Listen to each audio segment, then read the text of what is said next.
Arne Slot tactical masterstroke ensured Man City win, but he can't overlook major Liverpool issue. The Liverpool will be feeling pretty pleased with himself on Monday morning, but will know there was one area his side were lucky to get away. With at the Etihad in the 2-0 win over Manchester City, Liverpool waited nearly a decade for its first away win over Manchester City in the Premier League. But when it was finally achieved, there was little fanfare. If anything, it felt almost predictable. Not that those who made the journey down the M62 didn't enjoy themselves, as chants from the away section reminded City of where exactly it stands in the pecking order now, with Liverpool now surely on course to claim its record-equaling 20th top-flight title. Sunday, therefore, felt like a significant win over the side that has dominated English football in recent times, while the Reds established an 11-point lead over Arsenal that is looking increasingly insurmountable. If the win felt straightforward, the manner by which it was achieved certainly wasn't. Liverpool deployed an unorthodox 4-2-4 system with Curtis Jones and Dominic Szoboszlai operating as floating number 10s rather than Arne Slot selecting a traditional center forward. It allowed Liverpool to sit deep at times, soak up pressure, and spring forward at will. The second goal, with Mohamed Salah feeding the ball to Szoboszlai after a Liverpool counter, felt like the embodiment of what Slot hoped to achieve utilizing such a system. It's the first time the Liverpool boss implemented such an approach, and he admitted after the game that he recognized the need to defend against City and adjusted his side accordingly. It showed another side to the former Feyenoord boss, with his flexibility and pragmatism not always replicated by top-flight managers this season. But it paid dividends as Liverpool recorded its lowest ever recorded possession in a Premier League victory. Even Pep Guardiola acknowledged after the game that his side were incapable of breaking Liverpool down, although it wasn't for a lack of trying. City, without the injured Erling Haaland, also spring a tactical surprise and opted to go with a fluid front line that saw Phil Foden start as a false 9, ahead of Omar Marmoush, while Savinho and Jeremy Doku provided penetration from the wide areas. On another day, it could have worked. In truth, that City didn't get any joy from its forays into the final third summarized where this team is at. It failed to recover from Liverpool's first-half goals, showed promise without any real cutting edge, and still looks like a major work in progress. This City is still a little rough around the edges, and although its attack contained plenty of quality, it lacks the decisiveness and efficiency of recent years, certainly without Haaland. Doku is emblematic of the problem. A terrific player who regularly terrifies opposition fullbacks, but lacks a final ball. Liverpool were fortunate that none of his 15 completed dribbles on Sunday resulted in a goal. More accurately, Trent Alexander-Arnold was fortunate. The Liverpool defender had a day to forget at the Etihad despite coming away with 3 points. Gary Neville expressed his sympathy with the calamitous right-back, who Slot eventually had to replace in the latter stages of the game. It was the sort of performance that underlines Alexander-Arnold's defensive deficiencies, which exist whether Jurgen Klopp wants to acknowledge or not. Liverpool's number 66 was beaten 3 times by Doku in the first 5 minutes alone, while Salah and Andy Robertson managed to more competently deal with the tricky City winger. It took until the 40th minute for Alexander-Arnold to stop Doku, by which point his 3 defensive teammates had been forced to intercept crosses after the right-back was bypassed. Virgil van Dijk gave him one of those piercing stares at the start of the second period. The message was clear: get a grip of yourself. What's more alarming is that Alexander-Arnold offered little in possession too, although did play a pivotal pass in the build-up to Szoboszlai's goal.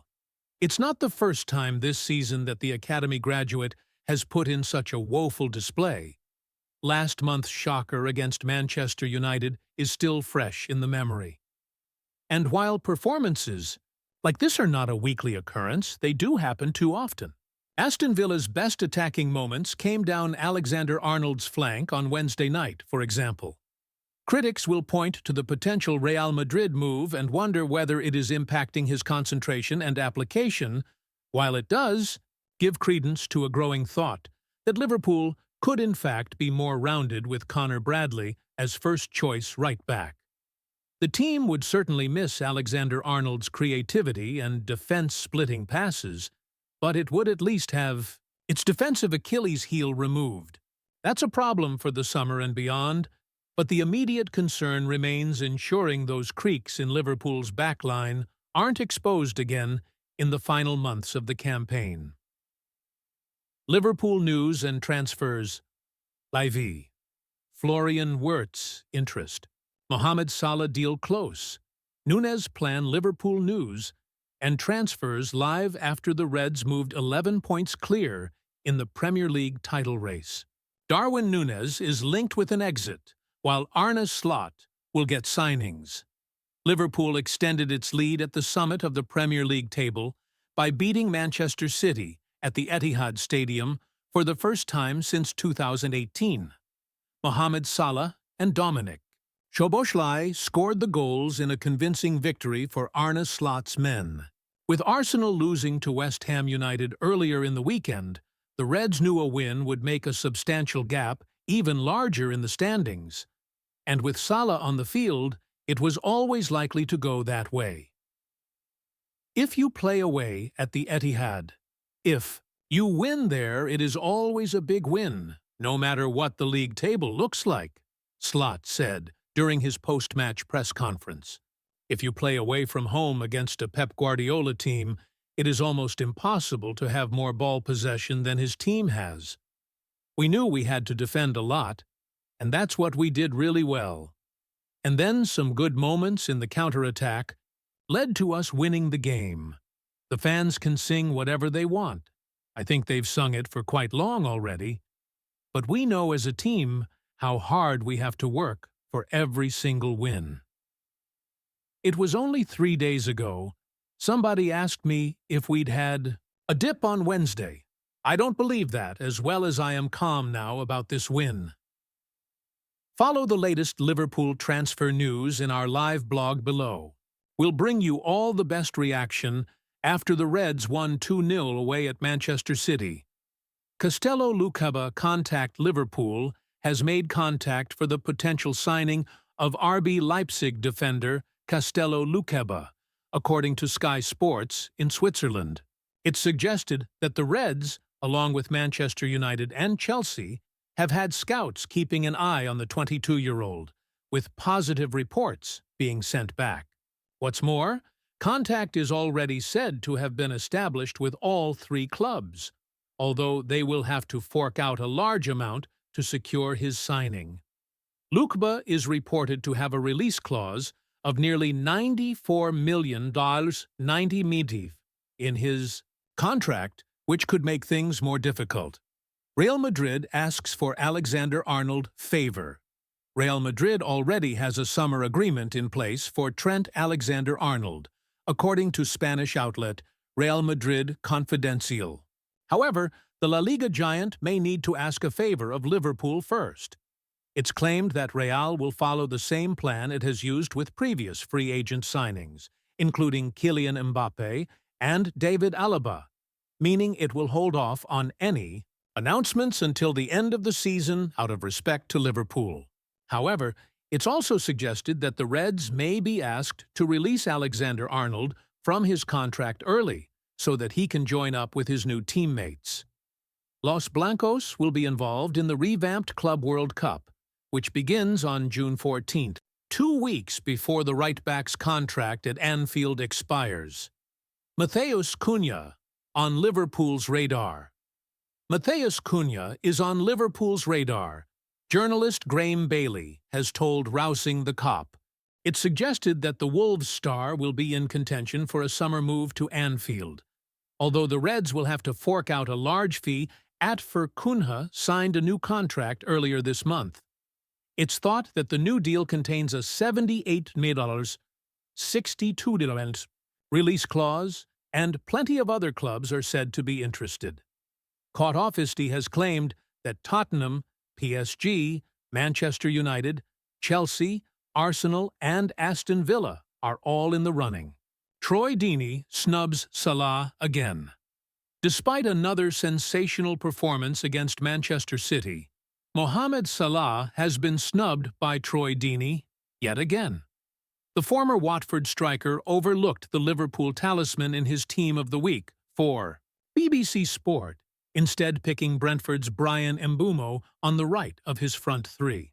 It's not the first time Deeney has had some, shall we say, questionable opinions on Salah, having claimed just a few months ago that the Egyptian wasn't world-class. Those comments are looking worse and worse as the season goes on.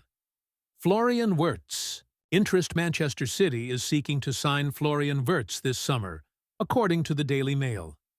Liverpool has been linked with the Bayer Leverkusen star in the past and is mentioned as being in the running for his signature, along with Real Madrid.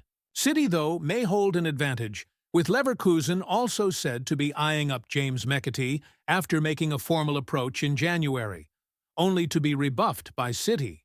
Transfer plans progress. Fabrizio Romano has revealed Liverpool has identified one area it wants to strengthen this summer in the transfer market. I can confirm, once again, to you that Liverpool are really advancing in the process to identify the centre-back they want to sign in the summer, the content producer said on his YouTube channel. Liverpool will go for an important centre-back. In an internal meeting they had with Richard Hughes, with people in the board involved, and Arne Slot too, they all agree on bringing in an important centre-back in the summer transfer window. Liverpool could have given itself a Champions League advantage. While Pep Guardiola's claim that Liverpool has not suffered from injuries at all this season is simply untrue, and even if it were, it would not be entirely down to good fortune. Arne Slot has done a good job of keeping his roster as fresh as possible, and that could help in some other competitions too. What Liverpool have done now is put themselves in a position where they can maybe not take their foot off the gas, but certainly be able to manage the squad even more around the Champions League knockout games. Ben Dinnery from Premier Injuries has told Liverpool.com on behalf of Bet Ideas.